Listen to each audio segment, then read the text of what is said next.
Olá, personas! Tudo bacana com vocês? Eu sou o Fagner Lena e a minha abertura do episódio anterior não fez sentido porque o touro só aparece nesse episódio. Eu sou o Emerson e vou colaborar aí com o pessoal neste episódio. Oi, eu sou o Giló e eu também vou tentar colaborar um pouco nesse episódio. Saudações, mentes ávidas da história. Eu sou o Nelson Miranda e sejam todos muito bem-vindos ao Contadores da História, o podcast mais histórico do mundo.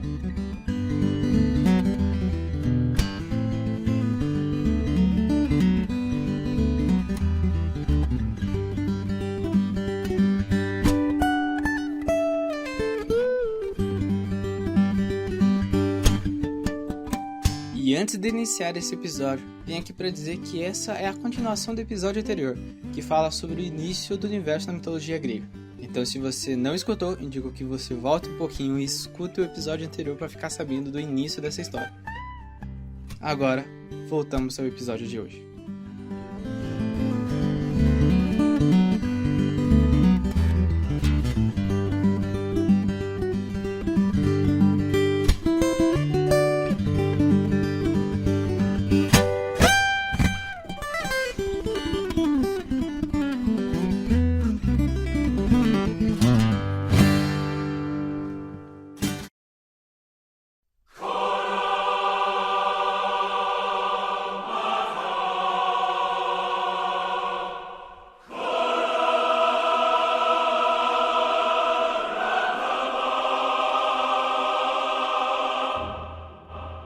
Uma coisa que dá pra nós começar a falar nesse episódio é que a mitologia grega, ela bem que é regida por uma ideia que é o destino, que ela é quase imutável. Você pode até tentar contra o destino, mas o destino sempre vai acabar fazendo com que você faça as mesmas coisas que você tem que fazer.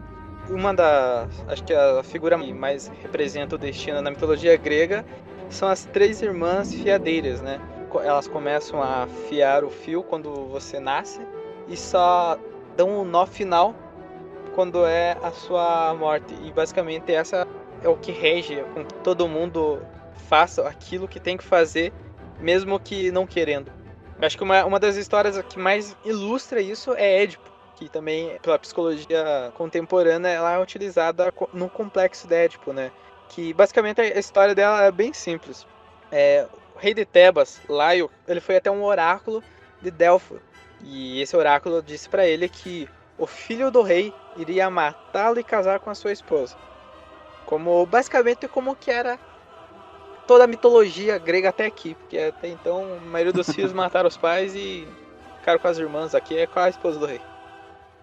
Então Laio, ele com medo dessa profecia, ele pegou o Édipo, porque até então não tinha esse nome. Assim que ele nasceu, ele pegou ele e levou ao Monte Citerão e pregou os pés dentro de uma caverna. O que até por isso ele ganhou o nome de Édipo, que basicamente é pés furados, né?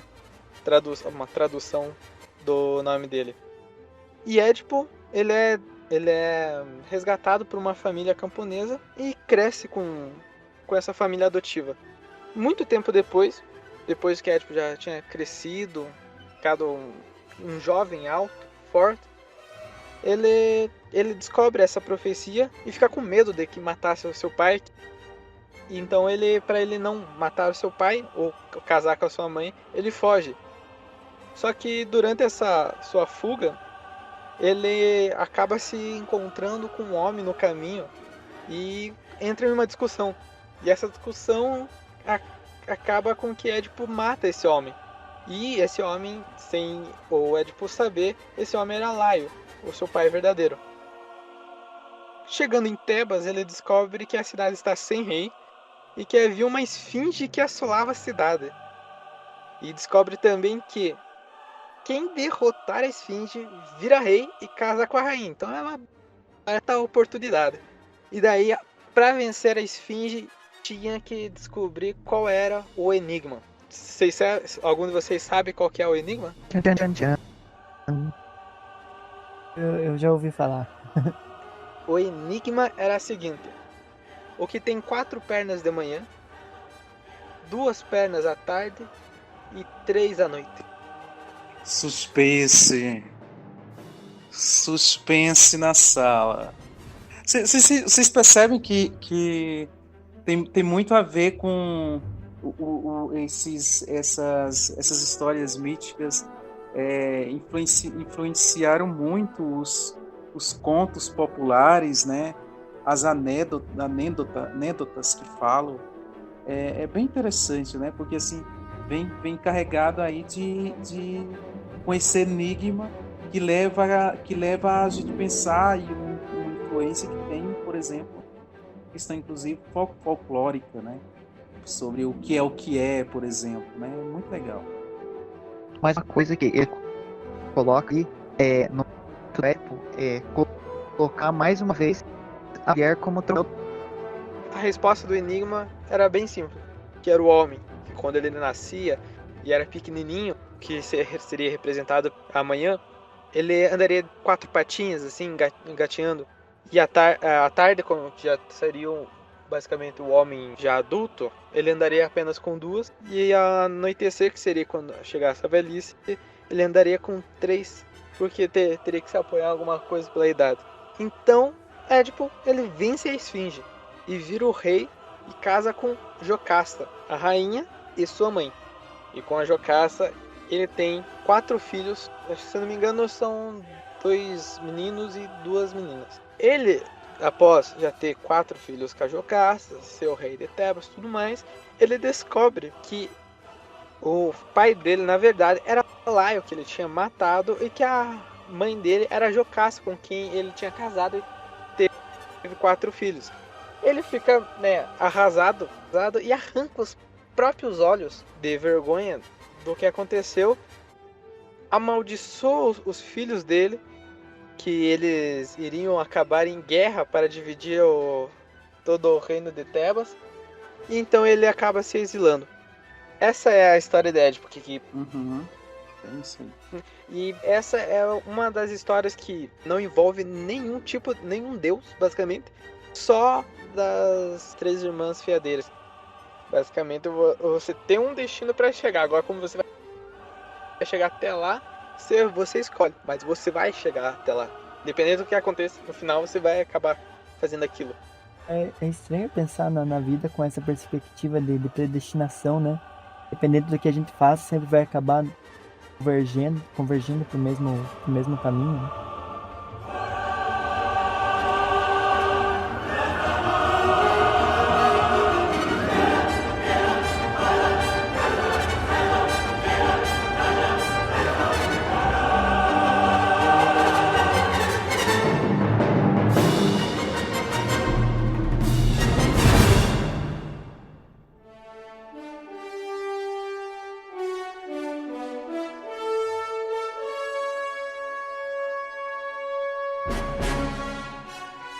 Inclusive, Perseu influenciou uma leva de historiadores e colocaram o nome dos cachorros esse. É nome de muito cachorro. Eu já tive um cachorro com o nome de Perseu. É típico. Já. Que já teve a Shoya, o Jack, e agora tem os dois, tem o mesmo nome e são iguais, são tipo irmãos gêmeos, só que são diferentes. São o Neguinho e o Neguinho. É o Nego e o Neguinho. Dá pra diferenciar eles por causa do tamanho. Só. Nossa. O nome do meu é Onofre. É porque, na verdade... exatamente. É porque ele teve sinomose, ele tem sequelinha, assim, ele anda meio tortinho. E São Onofre é padroeiro dos bêbados. Por isso que ele tem esse nome. Onofre, vem aqui. O meu se chama Nicolau Shevchenko. Nossa. É o nome de um historiador. Quando eu peguei o cachorro foi quando ele faleceu. É um historiador brasileiro. E aí eu coloquei o nome de Nicolau. A gente coloca todo o nome superficial, Jack, Neguinho.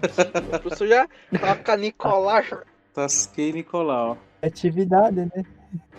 O nome da minha cadela que é Beagle. Beagle é masculino, né? O nome dela é Biga, que seria Beagle no feminino. Não teve criatividade nenhuma. And brought forth the reign of Mount Olympus. E o Perseu, ele tem esse nome porque ele descende dos imperadores persas. Por isso o nome, Perseu. Muito original, né? Tá parecendo o nome dos cachorros. Exatamente. Então, o Perseu, ele é filho de Zeus e Danae, a princesa de Argos. Quando o rei Acrísio, o pai de Danae, ele foi consultar o oráculo de Delfos, o maldito oráculo, e descobriu que ele ia ser morto pelo neto dele. Então que novidade, o cara é grego e ainda vai consultar o oráculo pra saber disso? Sim.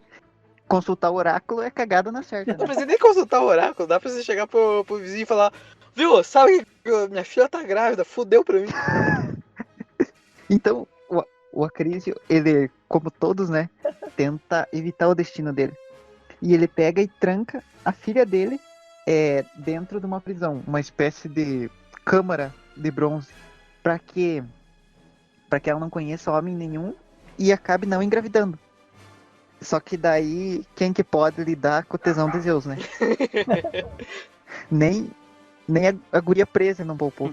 Então, Zeus pega e se transforma numa chuva de ouro e penetra na câmara e acaba engravidando a filha do rei. Essa parte que eu acho mais doida. Como é que uma chuva de ouro pode engravidar uma mulher? Um cara foda, né? Você tá do nada, você vê chovendo ouro, aí pá! Engravidou. E daí a Danae, ela tenta esconder a gravidez do Acrísio e consegue. E ela esconde até quando o bebê nasce. E ela fica lá fechada na câmara. Só que um dia o Acrísio, ele ouve o choro da criança e descobre que a filha dele ficou grávida e deu à luz a uma criança. Ele fica putaço. E resolve, pega a filha dele e o neto e tranca os dois numa urna, numa espécie de sarcófago, e joga eles no mar. E daí eles são jogados no mar, e por sorte esse sarcófago acaba chegando até a ilha de Céfiro, e ela é recolhida por pescadores. Então o Perseu, ele é criado por pescadores e tal, e torna-se pescador, mas só que ele também se torna forte, sedento por aventura, bonito, de cabelos cacheados, olhos azuis, gosta de animais e literatura. Parece descrição do Tinder. Queria fazer um parênteses aí. Em algumas fontes ainda cita que quem fez com que esse sarcófago chegasse até a ilha e fosse com toda a segurança possível foi Poseidon. Quando o sarcófago foi jogado no mar, ele que cuidou, fez a proteção inteira ali, fez a proteção do sarcófago até que chegasse na ilha. Mais uma vez os deuses enfim, destino, né? Só dando uma mãozinha. Né? E daí o rei Céfiro, Polidecto, ele fica com medo que Perseu usurpe o trono dele, e também ele acaba se apaixonando por Danae, a mãe de Perseu. Só que o Perseu, ele não desgruda da mãe dele e vive cuidando dela, porque ele já percebeu os investidos do rei. Certa vez o rei Polidecto, ele dá uma festa para comemorar o aniversário dele, convida todas as pessoas da ilha. E o Perseu, ele vai nessa festa porque ele é servo do irmão do rei. E todo mundo leva presentes caros, armas, armaduras, jarros de cerâmica, cavalos. E o Perseu, como ele é pobre, ele não pode levar nada. E na hora que as pessoas vão apresentar os seus presentes, quando chega na hora do Perseu, ele fala que ele não tem condições de dar um presente pro rei, que não trouxe nada porque ele é pobre.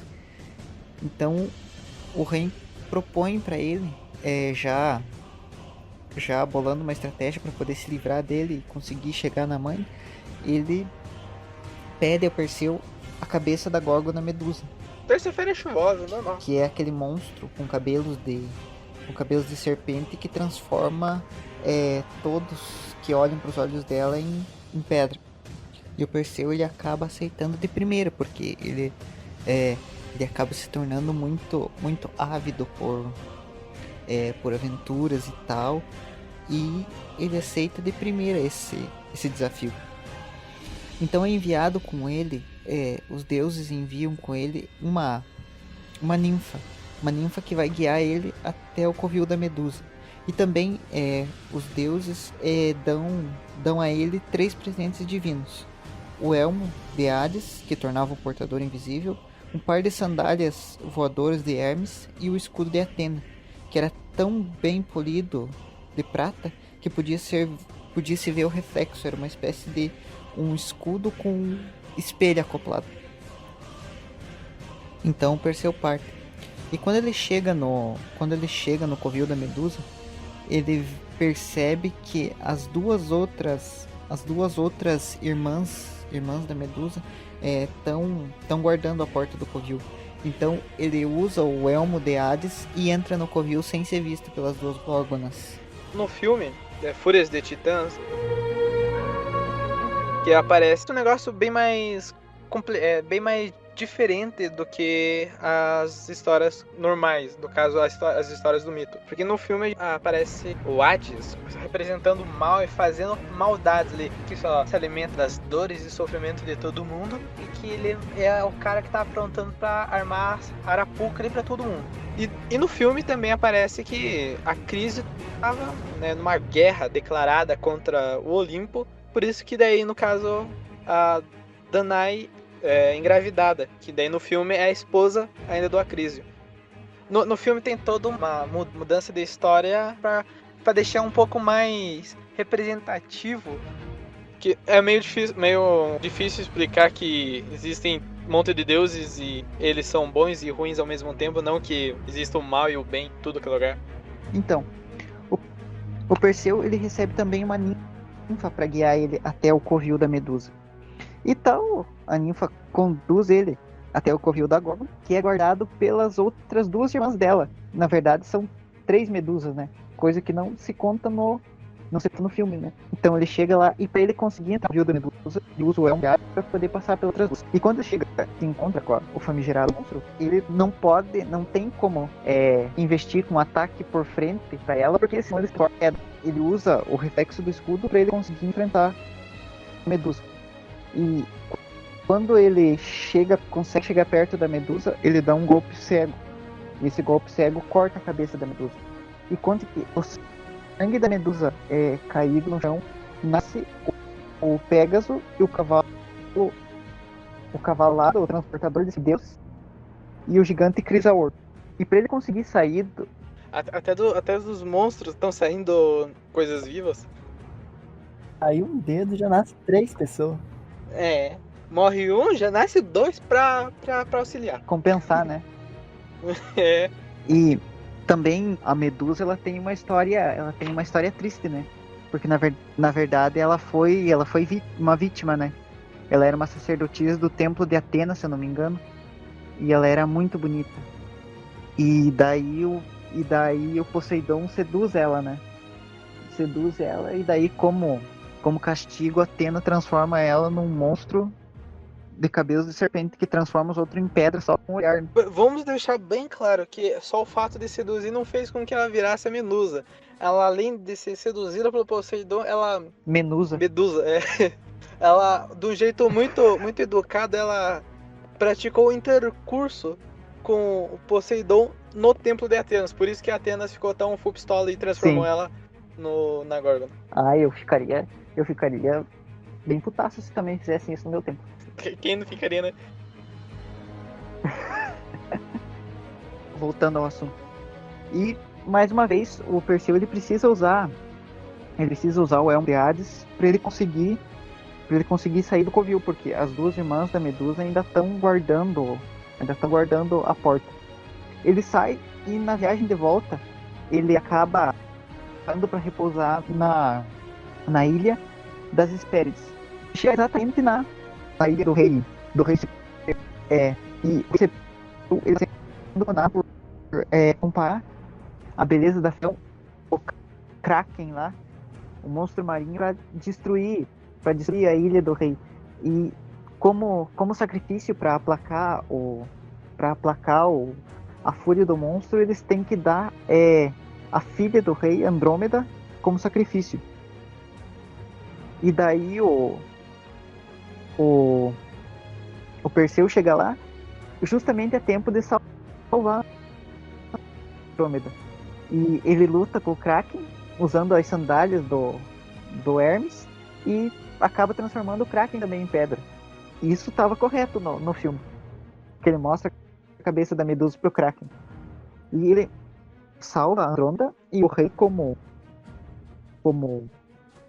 recompensa da mão da Andrômeda. E ele volta para a ilha de Céfiro, onde ele morava com a mãe dele. E chega justamente na hora que o rei Polidecto ele tenta invadir a casa dele, atrás da mãe dele, para tentar violentar ela, para tentar fazer ela se casar com ele à força. Cana, hein? E chega justamente nessa hora. E daí, todos aqueles que forem meus amigos, fechem os olhos. E daí ele pega e tira de dentro da bolsa a cabeça da Medusa assim e mostra para os seguidores de Polidecto que não eram amigos dele e que estavam com os olhos abertos e todo mundo vira pedra. Essa peleia foi baguala, né? E ele ainda pega a estátua de Polidecto e leva para casa e deixa lá na sala dele para se mostrar um sinal de humilhação e pela covardia que o Polidecto tentou fazer com a mãe dele. Faria o mesmo. Ele pega, transforma o inimigo e leva pra dentro de casa, né? Esse é aquele cara que vai até a savana, mata o cervo, arranca a cabeça e põe em cima da cama. Aham, em cima da lareira. Ou como diriam os paranaenses, que vence e fica se mitidando. Exatamente. Tipo isso. Isso mesmo. E daí, mas o Perseu ele ainda não tá livre do destino dele. Do destino que foi prescrito pelo oráculo. E um belo dia, numa competição de arremesso de disco, ele faz um arremesso desastroso e acaba atingindo o alvo dele, a Crísio, que estava na plateia lá de boa. E ele nem sabia que o alvo dele estava e ele nem sabia que ele fazendo um arremesso desastroso ele poderia matar com um disco. Esse é aquele cara que tem um pouquinho força no braço, né? Imagina acertar um disco e matar o velho. Sensacional. O cara matou a Medusa, né? Transformou em pedra. Matou a Medusa e jogou um disco. Cara, é foda. E mais tarde, ele funda a cidade inteira, onde era Muitos desses heróis gregos, eles acabam sendo os fundadores das cidades que hoje em dia são famosas. Sim.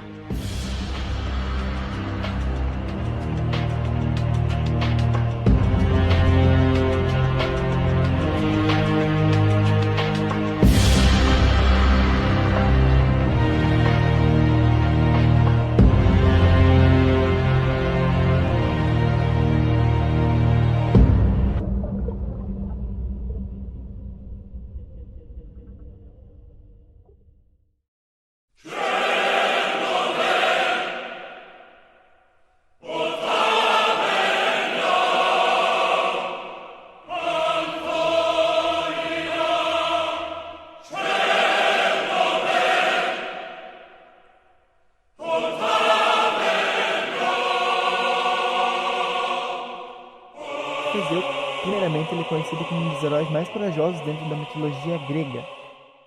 Teseu, ele se chama...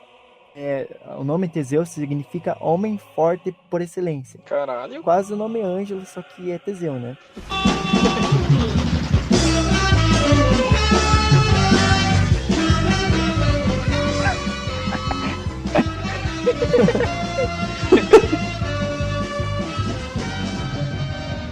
Teseu, a origem dele se dá a partir de uma aventura, se é que vocês me entendem, rei Egeu e de Hitra. Essa aventura aí, ela acontece porque o rei Egeu não teve sucesso em ter filhos. Diante desse infortúnio de não ter sucesso em ter filhos, ele procura o oráculo de Delfos, diz a seguinte profecia para ele, para que ele abrisse o odre antes de Atenas chegar. esse odre, o DRE, ele é um recipiente que eles guardavam água, vinho, azeite, enfim. Guardavam líquido, é como se fosse um cantil. Quando eu pesquisei desse odre, ele parecia tipo um tiozinho, assim, sabe aqueles que carrega com uma alcinha no ombro, assim? Eles usavam para guardar líquido. O Egeu, ele não entendeu essa profecia de abrir o odre antes da Atena chegar. Esse daí ele foi ser uma locação lá com o Repteu, e o Repteu entendeu essa profecia, embebedou Egeu, então se referindo ao odre que guardava vinho, né? E fez com que ele se deitasse com a sua filha Hidra. Eles foram lá, né? Tiveram a aventura deles. Durante a noite, Hidra teve um sonho no qual Atena falava para ela ia até ao mar e fazer uma oferenda aos deuses. A profecia meio que se cumpriu, né? Ele abriu o odre que tinha vinho antes de Atena chegar. E chegando no mar, assim que a Hidra pisou no mar, Poseidon surgiu a ela, eles se juntaram e Poseidon fecundou ela. Assim Teseu surgiu. O Egeu deixa pro filho dele uma espada e também no relato deixa uma sandália sobre uma pedra, falando pra Hidra, ou pro Teseu, né, no caso pra Hidra. E Teseu só levantasse, só adquirisse a espada e a sandália embaixo da pedra quando ele tivesse dado o suficiente. O Teseu cresce e passa por diversas aventuras. Tem até um relato de que ele encontra Hércules quando era pequeno. Quando ele tem dado o suficiente para levantar a pedra, ele adquire a espada e a sandália e vai em direção a Atena para encontrar o pai dele, né? No caminho, Atena ele encontra diversos oponentes. No último deles, o Custo, que é conhecido por ter uma cama de ferro. Daí quem era cama de ferro de diferentes tamanhos, uma cama pequena e outra grande. Quem era pequeno demais para a cama, ele esticava até a pessoa morrer. Quem era grande demais, ele decepava os membros para a pessoa ficar pequena. Teseu consegue ganhar do Custo e coloca ele na cama pequena e faz o que ele fazia com as pessoas que eram grandes demais para a cama pequena. Ou seja, ele decepa os membros pararem da cama, né? Assim que ele chega a Atena, Teseu vai em encontro ao pai, né, ao Egeu, e conhece ele pela espada que ele tinha deixado para ele lá sob a rocha. Após esse reencontro, o Teseu fica sabendo que a Atena pagava um tributo a Creta, perder uma guerra, assim tinha que enviar 7 homens e 7 mulheres a Creta. Teseu, sabendo disso, ele se oferece para ir com essas oferendas de 7 homens e 7 mulheres, ele se oferece para ele ir no meio. Chegando lá em Creta, ele se apaixona pela filha do rei de Creta, Ariadne. E o rei era Minos. E sabendo que lá em Creta ele ser oferecido como sacrifício no labirinto lá para o Minotauro, Ariadne, por ter se apaixonado por Teseu, oferece para ele fio. E ela, com o novelo, ela pede para ele desenrolando o novelo e ela ia ficar segurando uma ponta. Como ele for se desenrolando, ele ia ter que achar o caminho de volta até ela para eles se encontrarem no final. Fofinhos.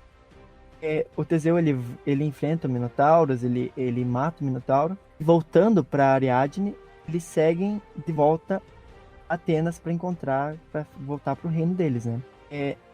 Que na volta eles recebem a visita do deus Dionísio, que era o deus do vinho, né? Porque a Ariadne era prometida a ele em casamento. Como Teseu era temente aos deuses, ele decidiu que era melhor acabar a relationship com a Ariadne por ali, né? Porque ele era temente aos deuses, né? Ele ficou muito triste. Enfim, ele deixa a Ariadne, porque ela estava prometida ao deus Dionísio. Antes, quando ele estava indo ainda para Creta, o pai dele se despede, falando para que quando ele estivesse chegando a Atenas, ele acendesse velas brancas, que ele sabesse que ele estava vivo. E diante dessa tristeza de Teseu ter perdido Ariadne, né, ele tem as velas negras no navio. O Egeu, quando avista isso, fica totalmente abalado por ter perdido o filho, né? Essa tristeza, ele acaba se jogando no mar do penhasco. Esse mar no qual ele cai e falece acaba se tornando o Mar Egeu, E com a morte do rei Egeu, Teseu vira o rei de Atenas. Tá, tô tentando dizer que os gregos têm um negócio pra fazer teatralidade, né? Não poderia chegar até o barco até chegar em Atenas e falar, gente, vencemos, ou gente, perdemos. Não, tinha que colocar um pano preto no barco ali pra que daí o rei se desesperasse. Tem uma teatralidade nos gregos que é sensacional. Exatamente. Além de uma de ser dramático, né? Meu Deus, meu filho morreu, vamos jogar do penhasco. Em vez de realmente garantir que o filho dele morreu, ou se as velas pretas são por causa do filho dele, né? Vai que acontecer alguma coisa com vela branca e só estão com vela preta.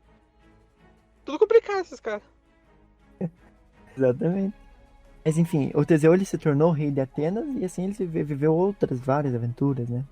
O Minotauro, que aparece na ilha de Creta, ele tem uma história muito interessante também. Creta, ele tinha um rei. Um rei. Essa frase foi bem vaga. Era um reinado com um rei. Exatamente. E tinha um senhorio lá, chamado Minos, que queria ser rei. Então ele fez um pedido a Poseidon que transformasse ele em um rei. Poseidon, né, achou uma vantagem ali, falou, por que não? Então ele atende o pedido do Minos, só que tinha uma condição muito, mas muito específica. O Poseidon iria dar um touro branco para o Minos, para que o Minos matasse o touro em nome de Poseidon. Não é tão difícil assim. Eu vou te dar a oferenda que você vai me oferecer. É bem simplão. Só que Minos, quando o touro sai lá do mar até o Minos, ele fica impressionado com aquele touro. Fala, meu Deus, que touro baguá. Vou querer pra mim, não vou matar. Então, em vez de ele matar... Baita bichão, né? Baita bichão. Isso ali dá uma bezerrada bonita, rapaz. Vai virar reprodutor. Então, ele olhando aquele touro magnífico, ele falou, não vou matar esse touro não. Poseidon já tinha cumprido a parte dele, transformando ele no rei. Ele como rei, ele fala, tipo, já que eu já sou rei, e tem um touro lindo aqui pra mim, vou guardar esse touro branco aqui, vou matar aquele outro ali que tá pastando ali pro Poseidon. E por uma obviedade gigantesca, Poseidon descobre que Minos não sacrificou o boi que era pra ser sacrificado. Então... Jogar um cal em cima, Poseidon vai achar que é o branco. Na verdade é bem simples de descobrir que Minos não fez, né? Você só tem um touro branco, toda a Creta. Aí você olha e o touro branco ainda tá vivo e um outro ali qualquer morto. Poseidon, descobrindo isso, ele arma meio que uma pegadinha. Pegadinha do malandro! Ele fez com que a esposa de Minos, Pasífae, se apaixonasse pelo touro. Pasífae vai até Dédalus, que era um construtor que tinha em Creta, e pede para que Dédalus faça uma vaca, faça alguma coisa ali parecida com uma vaca, com que ela, a rainha, pudesse entrar e assim consumasse o amor dela com o touro. Que já é meio estranho, já começa a zoofilia aí. Piadinha, nesse caso, esse filho não foi nem o touro. Né? E Dédalus, né, construtor foda, faz a vaca bonitona lá pra rainha entrar e namorar o touro. A rainha, lá, na escondidinha, a rainha entra, vai lá e tem sua noite de amor com o touro.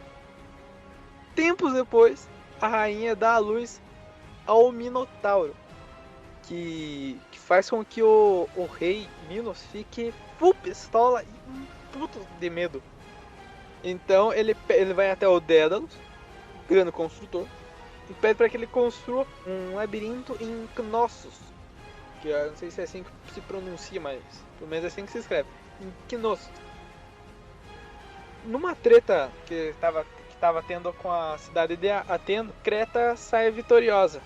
Então ele pede para que os 7 homens e 7 mulheres fossem enviados até Atenas, que é o que o Ângelo já tinha contado ali, que é o motivo do Teseu para Creta. Então,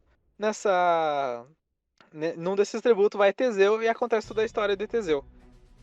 Após Teseu ter matado o Minotauro e fugido ainda com a sua filha, o rei Minos, ele fica furioso porque Dédalo tinha traído, ajudando Teseu lá a matar o Minotauro e fugir com a filha dele. Então o rei Minos mandou Dédalo juntamente com o filho dele, que se chamava Ícaro, para o labirinto. E eles ficam presos no labirinto. Só que Dédalo era um grande construtor, né? Ele então pega algumas ceras que tinha ali e algumas penas de aves que o Minotauro caçava, tudo mais, e faz um par de asas e entrega seu filho, o Ícaro, para que assim eles pudessem voar e sair do labirinto e se salvar. Ícaro, né, ambicioso, jovem, nunca viu nada, começa a voar e vai subindo. Dédalus começa a ficar preocupado porque estavam subindo muito alto, estavam indo muito alto, e então em direção ao sol. E o Ícaro não escuta seu pai e continua subindo, até que ele chega perto demais do sol e a cera das suas asas derrete. Então ambos caem no mar Egeu e ambos morrem por causa disso. Só o mar Egeu já fez triple kill. Mar Egeu não fez nada, mas já tá matando todo mundo aqui. Ele é aquele cara que recebe crédito por não fazer nada. Maravilhoso.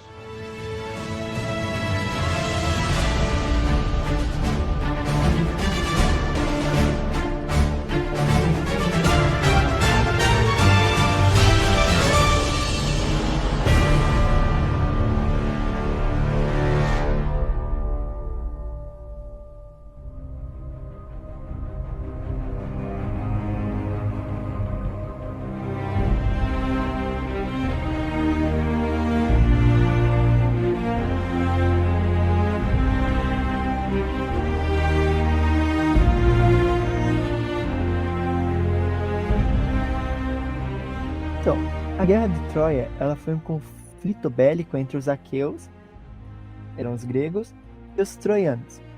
Essa disputa, um dos relatos conta que foi por causa da deusa Eris, a deusa da discórdia. Ela colocou pomo de ouro, ou pomo da discórdia, para ser dado à deusa mais justa entre a Hera, Atena e Afrodite. Aí já começa a treta, né? Porque você... É a mesma coisa que você ter 3 filhos. Você, sei lá, pegar uma bolinha e falar, eu quero que o mais bonito fique com essa bolinha. 3 filhos vão brigar por essa bolinha. E deixa ela se matar também. E Zeus, pra se livrar dessa treta, diz a Pátris julgá-las. E Pátris escolhe a Afrodite como a deusa mais justa entre elas. Afrodite, como recompensa a Pátris, como prêmio a Pátris, foi a Helena, que era a mulher mais bonita da época, a mulher mais esposa de todas. Mas que era... Porém, a Helena era esposa do rei grego Menelau. E Pátris... Pera. Pelo rei? Menelau, não é Menelau? O nome é muito engraçado. Menelau. A senhora é a rainha, é a esposa de quem? Do rei Menelau. Porque é um nome... Eu não tinha parado para pensar que era um nome engraçado. Mas enfim. E Helena também se apaixonou por Paris. Então, Paris levou a Helena para Troia. Tem outra fonte que era apenas uma visita diplomática entre a cidade-estado, a Grécia e a Troia, né? E durante essa visita diplomática, o Paris se apaixonou por Helena e raptou ela. Enfim, as duas... Olha só que canalha. As duas histórias... Esse cara, ele tava pedindo mesmo pra morrer. Exatamente, você vai lá no reino inimigo, rapta a mulher do cara e volta pra tudo. Tudo diplomático, né? Exatamente, que diplomacia, né? Enfim, daí, durante... As duas histórias convergem que a Grécia, os aqueus, no caso, passam frente de batalha para Troia. Eles ficam essa guerra entre troianos e gregos, ou os aqueus, né? Durou por 10 anos. Foi uma forma de represália, insulto cometido por Paris. Durante essa guerra, vários heróis morreram, entre eles o Aquiles e Ajax, os gregos, ou aqueus, Heitor e Paris. Ajax era foda. Heitor e Paris, que era pelo lado dos troianos. A guerra só foi acabar através do cavalo de Troia. É um plano grego. Antes de falar do cavalo de Troia, dava pra nos explicar por que o Aquiles, que é acho que o herói mais famoso da guerra de Troia, por que ele era tão fodão assim? Não sei se o Nelson consegue contar a história dele. Deixa eu com os meus inscritos aqui. Ele pau nesse carrinho, Nelson. Nossa, essa referência foi longe, ó. Foi mais longe que o Percy Jackson. Lá vem uma. O Aquiles, ele como os demais heróis já citados, ele também era um semideus. Ele era filho do rei Peleu, dos Mirmidões, e da Nereida, ou ninfa, Tétis. Conta-se que as características do Aquiles é que ele era loiro e o mais belo dos dos guerreiros que foram reunidos para atacar Troia. Ele era um Brad Pitt, né? Então, literalmente. É tipo eu, só que só falta ser moreno e não ser belo, né? Daí seria mais parecido. Autoestima é tudo, pessoal. Né? E considerando a realidade ali, né, naquela região, talvez não tenha sido não seria uma pessoa tão bela, tão endeusada como aparece nos filmes, por exemplo. Sim. Claro que tinha um físico era esbelto, né, que fala, um físico proporcional, um físico bom, como até a historiografia descreve, né, como que era o físico desses homens, mas talvez não fosse esse ser tão belo como é mostrado nos filmes, né, inclusive branco, né, talvez nem fosse branco, Giló, talvez fosse mais próximo aí de repente. Agora sim, né? Ganhou o dia. Assim, porque você pode compara, né? E acho que é importante assim, pra gente, né, ter um olhar mais crítico. Claro que tem toda uma narrativa,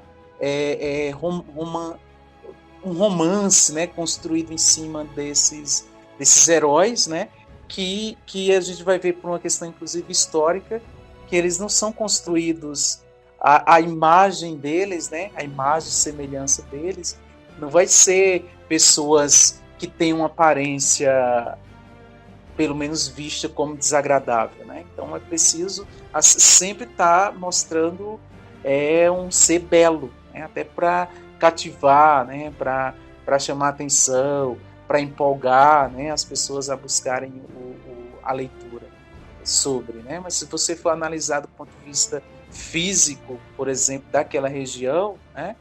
A gente sabe perfeitamente que era uma região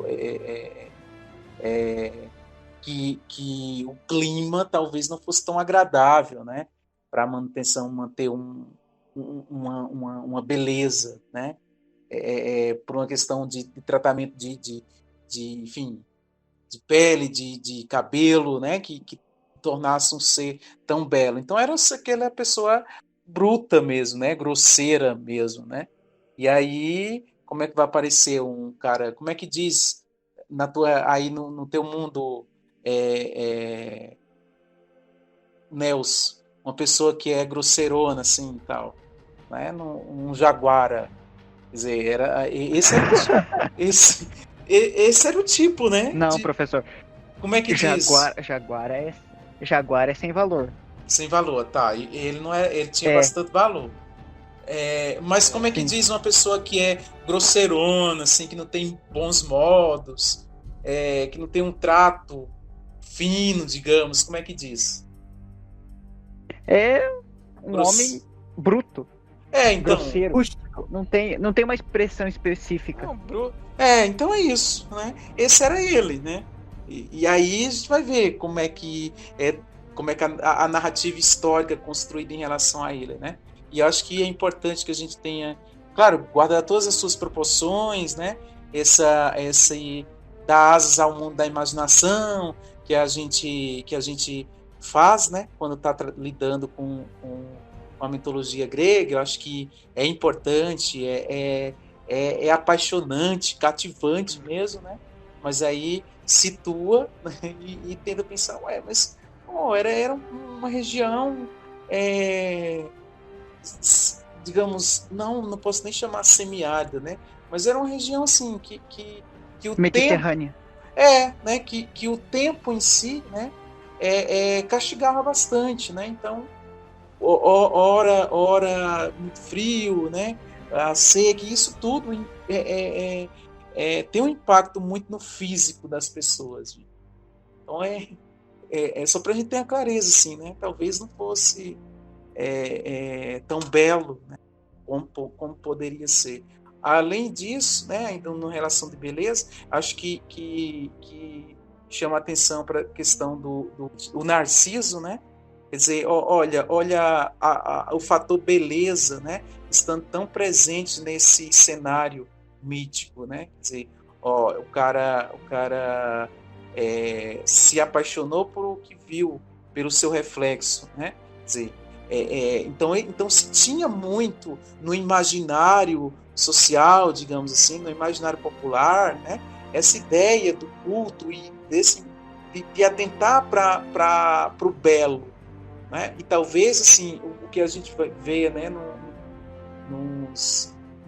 nas obras de artes mesmo, né, que tendem a representar, que é uma representação, né? Acho que preciso ter clareza disso, que as obras de arte, os escritos que se tem são representações de um real, que não é real, né? São representações, mas que essas representações, por exemplo, elas talvez, por serem representações, talvez elas não fossem a imagem e semelhança de quem estava sendo representado, entende? Acho que isso é uma dúvida que se coloca, inclusive das análises históricas, pensar, se você vê lá um busto me lembra aí, fala de alguém aí, que a gente tem uma imagem, né, daquela pessoa, como aparece nos bustos, como aparece nos desenhos, né, nos quadros pintados, a gente vê muito a figura,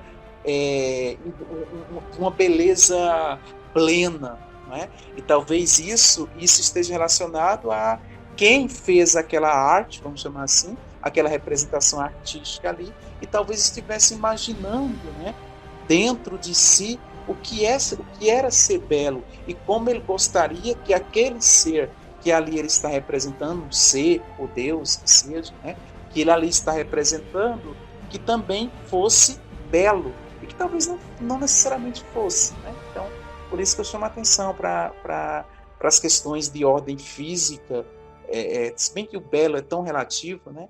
Mas pensando que talvez não fosse tão qual belo é representado, né? É mostrado. Então o belo, no caso, igual o que é o belo de hoje. Né? Isso e mais ainda, que o que chega até nós, o que a gente tem conhecimento, aquilo que está ali representado, né? Como eu coloco a obra de arte ali, que vem uma representação de alguém, talvez a gente não tenha certeza que aquele representado era exatamente aquilo, entendeu? É como se saindo um pouco do universo aqui, né? Mas, por exemplo, como é que é representado Jesus Cristo, por exemplo, né? E há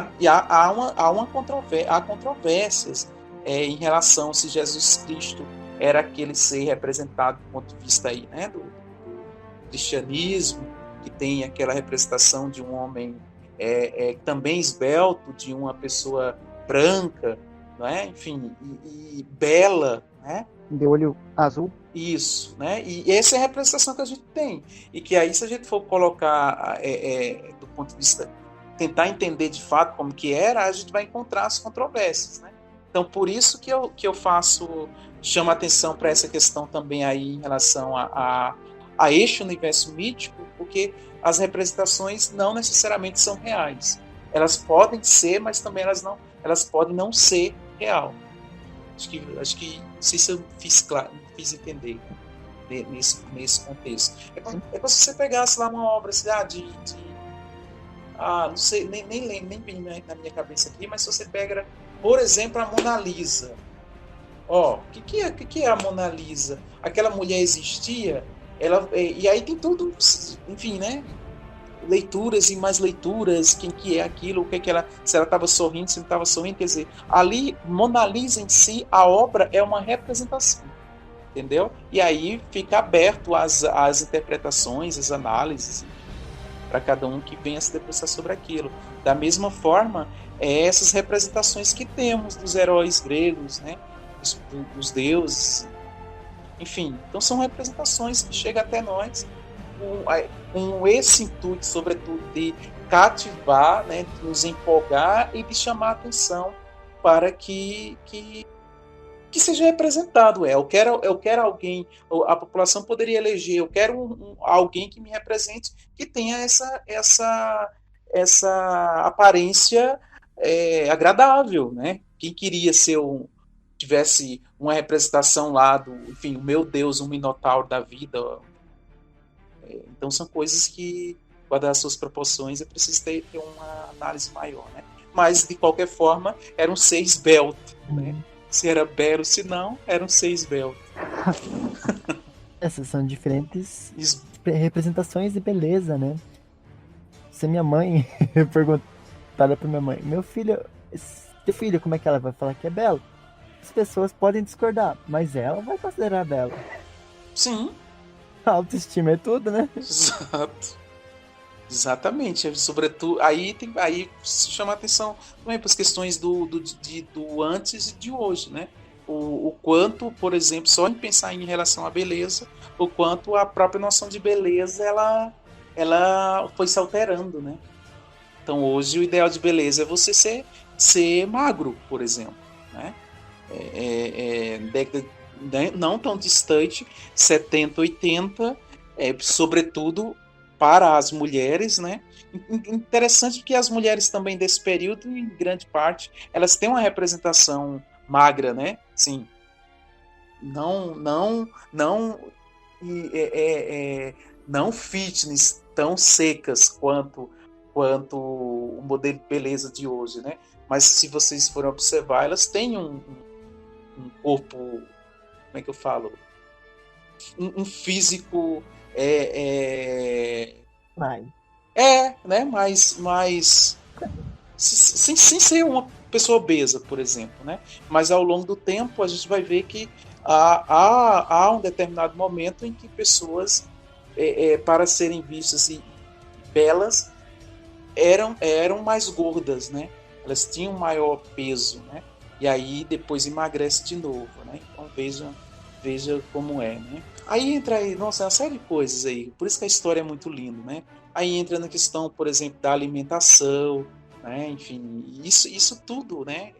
Passa por um longo processo aí explicando muito como as pessoas vão se organizando e como a visão, a experiência, né? O que está sendo sentido, o que está sendo vivido vai repercutindo e influenciando no plano das ideias, né? Nessas imaginações todas que são dadas, né? Então, por isso que também, quando a gente vai assistir um filme que trata dessas questões aí, né? Os filmes vão escolher, obviamente, pessoas, né? Primeiro, atores de renome, né?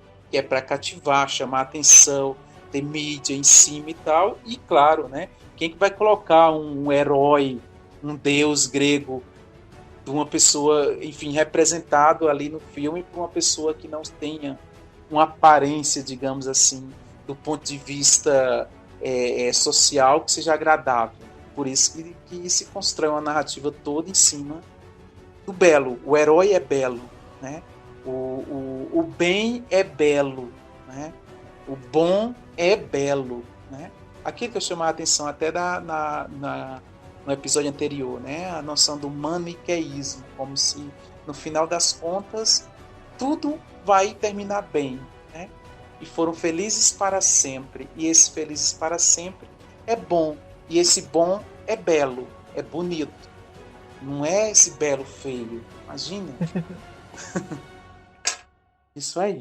Mas o senhor tinha perguntado pro Nelson porque, como é que se teria algum termo específico para um homem rude, bruto, assim, meio desleixado. Para alguns homens, um homem que nem limpa a bunda direito, esses seriam chamados de macho relaxado de verdade. Macho de verdade. Macho raiz. Macho raiz. Aqueles que não... O homem símbolo da virilidade, a virilidade masculina. Isso mesmo. Aquele que define tanta masculinidade que não limpa nem a bunda pra não ter nada passando perto de certas áreas. Exatamente. Isso. Então, essa mesma visão você pode associar a esses mártires aí. Pode ser. É esse tipo de pessoas, de gente que talvez aí, que a gente se refere aí, né? Pode a gente estar se referindo. Claro que, enfim, né? As fragilidades da masculinidade, mas em um outro momento também ela vai cair por terra. Mas aí é esse modelo aí, o chamado macho raiz.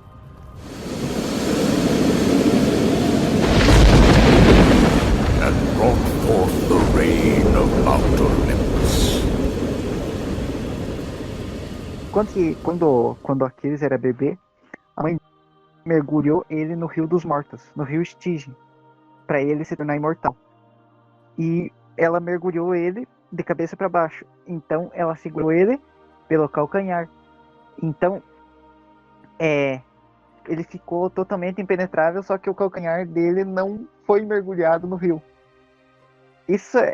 Essa sacada aí é muito boa. Eu acho que ela se encaixa muito bem. De a mãe dele ter mergulhado ele de cabeça para baixo e só parte do calcanhar que não foi mergulhado no rio. A mãe dele vacilou também, né? Porque ela poderia jogar ele de virar ali no John ali, pegar pela mão e jogar de novo no rio, daí molhava todo o corpo, né? Aí até o calcanhar tava protegido. Vacilou essa mãe ali. Sim. Mas então o pai do Aquiles morreu, a mãe entregou ele aos cuidados de Quirion, um centauro. Com Quirion, o Aquiles ele aprendeu a lutar. E daí, nesse meio tempo, se deflagra a guerra entre os gregos e Troia. E os gregos, adivinhem, resolvem consultar o oráculo de Delfos. O maldito oráculo. Ei, diabo, velho. Por que eles não vão na fé, né? Confia no que vai, deixa o oráculo lá. Porque eles não usam o Aishing. Vocês pegam os gravetos ali. Confia no signo que dá tudo certo. Então, os gregos vão lá e consultam o oráculo, e o oráculo conta que a guerra ela só vai ser ganha se o Aquiles lutar com eles. Só que daí, depois que o Aquiles ele aprende a lutar com o Quirion, que o centauro ensina tudo para ele, a mãe dele fica sabendo da previsão do oráculo, e para ela evitar que o Aquiles vá para a morte, ela resolve mandar ele para viver em Ciros. E ali ele permanece disfarçado de mulher entre as filhas do rei Licômedes. Esse fato... Olha só que bichão, esse velho. fato... Fez uma festa com a filha dele, com as filhas dele. Esse fato do Aquiles ele viver escondido, vestido de mulher, acaba com a imagem dele. Porque alguns escritos filosóficos dizem que ele acaba não recebendo o título de herói porque ele começa a se parece em certo momento da vida dele, ele se veste de mulher sobre esse fato. Então, como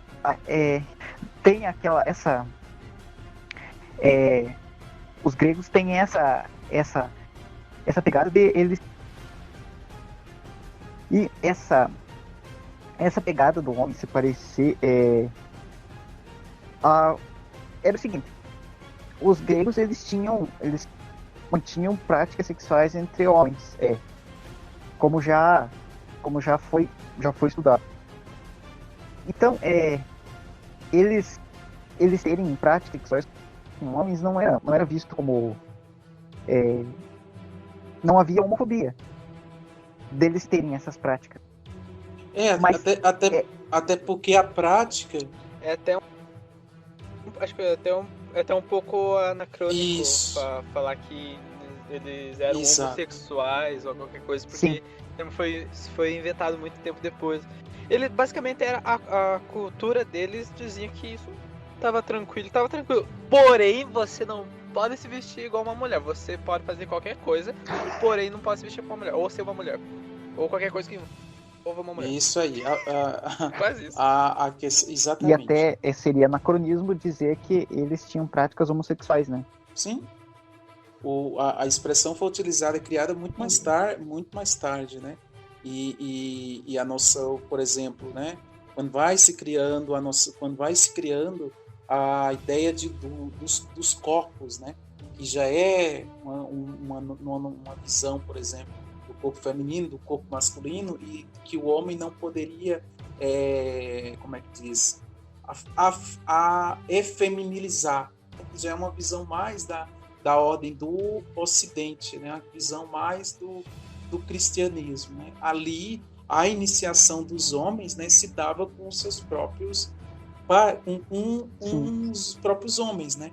Então o homem iniciava com o próprio homem, assim como, enfim, como qualquer outra atividade, gente, sutil, não tinha nada relacionado a necessariamente a sexualidade ou a homossexualidade. Então o homem iniciava sua prática sexual, o ato, assim como qualquer outra atividade, com um homem, enfim, sem ser... Era só mais um coito. Como qualquer outra atividade, né? Que o homem viesse a aprender. Então, aprendia um outro. Ele era iniciado com um outro. Como a gente vê, né? Mais pro Ocidente, mais para o nosso mundo, né? Muitos dos homens são iniciados, né? O próprio pai, veja, o pai inicia o filho, mas o pai leva em uma casa de prostituição para que ali o filho inicie a sua prática sexual. E é entendido de uma forma cotidiana. Faz parte do cotidiano, né? Ninguém estranha. É isso, é assim. Naquele momento, a prática era dada com os próprios homens. Se iniciou. Conheceu, você precisa conhecer, dominar, né? E é bem curioso porque, olha só como são as coisas, né? Alguém pode dizer, mas um jovem era abusado por outro homem, mas essa noção de abuso, se você for levar ali para aquele momento, é anacrônico, né? A própria prática sexual naquele momento demonstrava, instruía, ensinava o próprio homem a se colocar nessa postura, né? De dominador, de varão, né? Por isso que ele era iniciado por outro homem, para que este homem mostrasse, inclusive, como era que era para ser feito. Olha que legal. Percebe? Como qualquer outra atividade, gente, como qualquer outra. Você não sabe capinar um mato. Alguém tem que te ensinar. E aí era ensinado. Quem que ensina? Uma pessoa que domina e que é quase sempre ali o homem, né? Então o homem também ensinava o coito, né? Se era com ele em si, enfim, vai entender como é que era. Se o ato em si acontecia, aí é uma outra coisa. And brought forth the reign of Mount Olympus. Ele está escondido no meio das filhas do rei. E eles vão lá para ele de volta. E eles descobrem que o Aquiles também está disfarçado de mulher. Então eles resolvem simular uma espécie de ataque. E nesse ataque, as filhas do rei fogem. Só que o Aquiles fica e pega a espada e se põe contra os gregos. E daí, na frente disso, quando os gregos descobrem quem ele é, eles contam para ele o que ele vai fazer. Ele já sabia que o oráculo tinha dito isso. E mesmo assim ele resolve lutar ao lado do povo grego.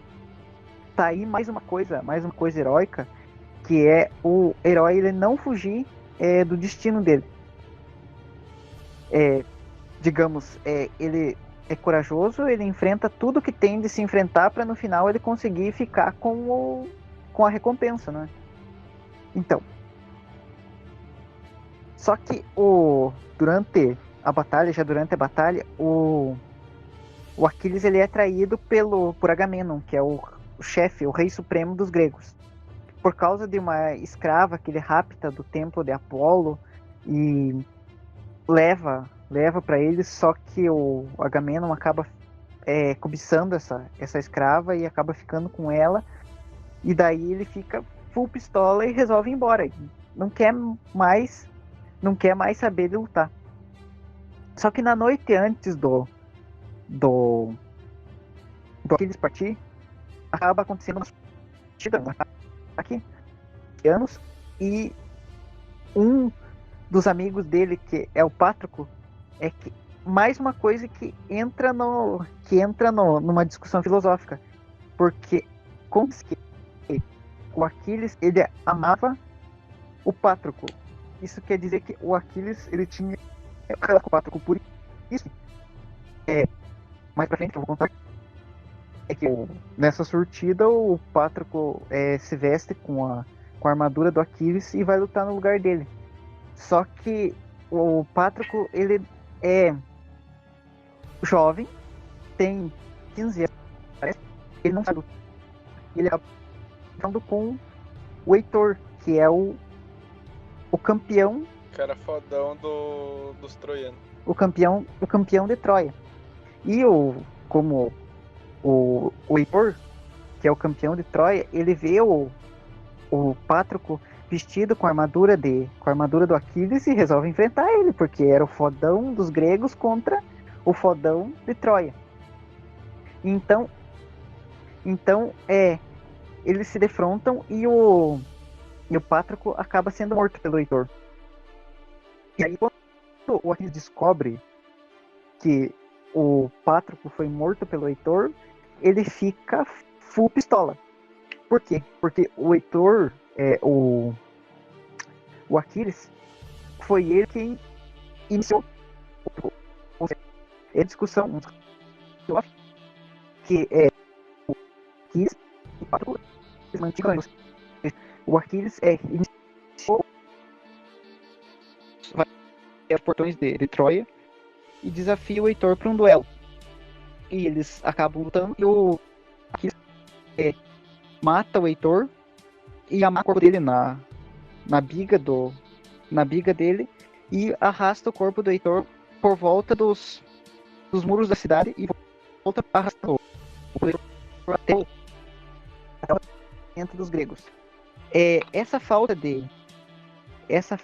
de misericórdia, de compaixão, de respeito e compaixão que o Aquiles não teve com o inimigo dele, acabam deturpando a imagem dele como herói. A primeira coisa foi ele se vestir de mulher. E a segunda coisa foi ele não mostrar compaixão com os mortos. E isso era uma coisa que os gregos abominavam muito. Ou seja, a fúria do guerreiro, ela não era digamos, bem vista entre os gregos. Ele acaba manchando a imagem do herói do Aquiles, esse fato dele não ter compaixão. Mas depois que ele mata o Heitor e tal, ele continua na guerra, e nesse meio tempo acaba acontecendo acaba acontecendo o cavalo de Troia, né? Que com ele os gregos invadiam as muralhas de Troia e acabam tomando a cidade. Que o cavalo de Troia foi uma ideia do Odisseu, Sim. né?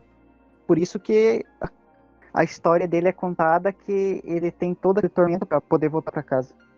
Por criar uma peça de engenharia que conspurga a muralha construída pelos deuses. E conta-se que as muralhas de Troia elas foram construídas por Apolo e Poseidon. Por isso aquela cidade se tornou sagrada. Ninguém podia tomar a Troia. Mas até que um grego falou: eu sou mais. Eu posso. Eu confio. Eu consigo.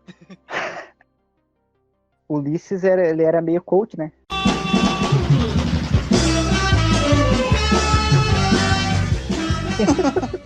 Nossa, essa foi boa. Ele chegou na frente do exército dele. Gente, se vocês acreditarem em vocês mesmos, nós conseguimos! Repito, esse mais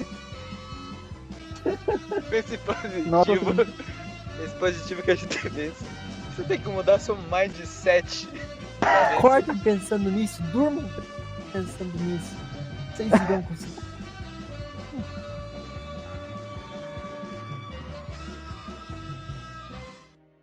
Nelson quer matar o Aquiles. Já estamos querendo matar ele. Então vamos lá. Os gregos conseguiram invadir a cidade e no meio do combate da cidade o Paris ele se defronta, quer dizer, não se defronta porque ele fica no alto de uma casa. O Paris ele é conhecido porque era muito bom arqueiro. E ele também tinha uma característica que era ele ser muito covarde. Ele geralmente não enfrentava os inimigos de frente. Ele preferia ficar na retaguarda e disparar só o arco dele. Então, ele deu Aquiles lá embaixo, na cidade, e ele reconhece o Aquiles. Foi ele que matou o irmão dele, que fez toda aquela barbaridade, que arrastou o corpo dele em volta dos muralhas. Então, ele pega e atira uma flecha no Aquiles pelas costas. E acaba atingindo, adivinha? O calcanhar. O calcanhar daqui. A única parte que não foi mergulhada no rio Estígio pela mãe dele foi justamente a parte onde o Paris disparou uma flecha. O cara, além de roubar a mulher do grego lá, o cara não tinha coragem de lutar Menelau. Do Menelau. O cara não tinha coragem de brigar com outro guerreiro e ele atira uma flecha pelas costas. Não se faz mais guerreiros como antes. E a flecha foi logo onde não era pra ir. Que flecha certeira. Acho que foi uma cagada. Deus olhar e falar, não pode ser, a gente vai cagar com esse cara aí. Tá zoando demais esse Aquiles. Ele mirou na cabeça. Eu acho que a história é que o pai dele era muito ruim de mira. E daí ele mirou na cabeça daqueles que quando era ruim de mira, causou canhar. Ou se for duvidar muito, ele nem mirou. Se for duvidar muito, ele nem mirou no Aquiles, ele mirou num cara que tava vindo, achou que o Aquiles era do time dele, mirou no cara lá, acertou o calcanhar do Aquiles. Foi muita cagada. Acho que sim. Bom, daí a última fonte que tem do final dessa era, que conta tudo da era heróica, é a Odisseia, né? Que conta a história do Odisseu, o grande gênio do cavalo de Troia, na volta dele para a casa dele, né? É a história de um coach para a sua casa. A volta do coach. Odisseia, o retorno do coach. Parte 2.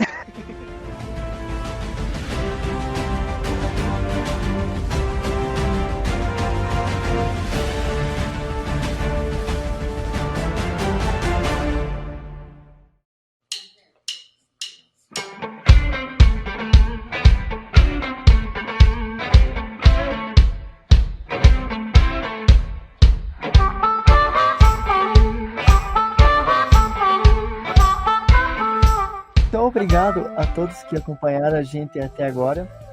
A gente se vê nos próximos episódios. Então, ficamos por aqui com mais um episódio do Contador da História. Nos queiram bem, que mal não tem. E até o próximo episódio. Não, isso aí, eu quero agradecer o convite, não é? Espero que siga aí espero que siga, que o pessoal curta e que escutem aí essas excelentes discussões que estão sendo feitas. Nós é que agradecemos a tua presença, professor. Será sempre bem-vindo. Ok, obrigado. Então, por hoje é só. Vamos fingir que é o Chaves, né? Por hoje é só. Se vemos na semana que vem nesse mesmo canal, nesse mesmo horário. Isso é tudo, pessoal. Falou, pessoal. Isso é tudo por hoje, pessoal. Vão em paz e que o Senhor vos acompanhe. Graças a Deus. Virou isso agora.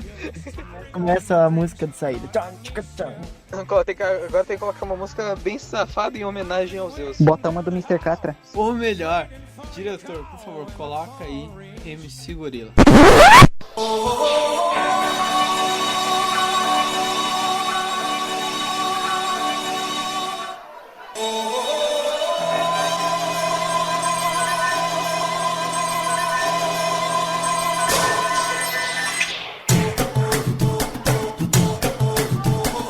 Aí, Alexandre do Olho, aí, Léo do Ouro. Se liga nessa música, mano.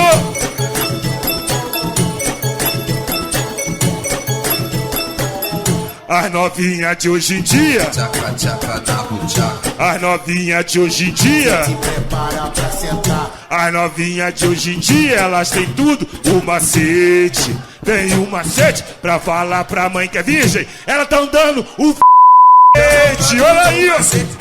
Eu, sujeito homem, também tenho o meu macete. O meu macete, camisinha na pra não sujar de Tá maluco, fica com cheiro de merda no sujou meu foi de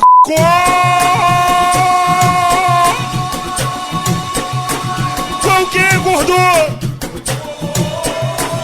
Olha aí, gordo. Segura, mulher.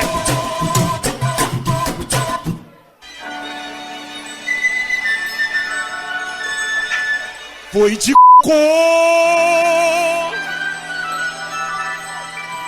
Chamei a mina pra fazer um fight.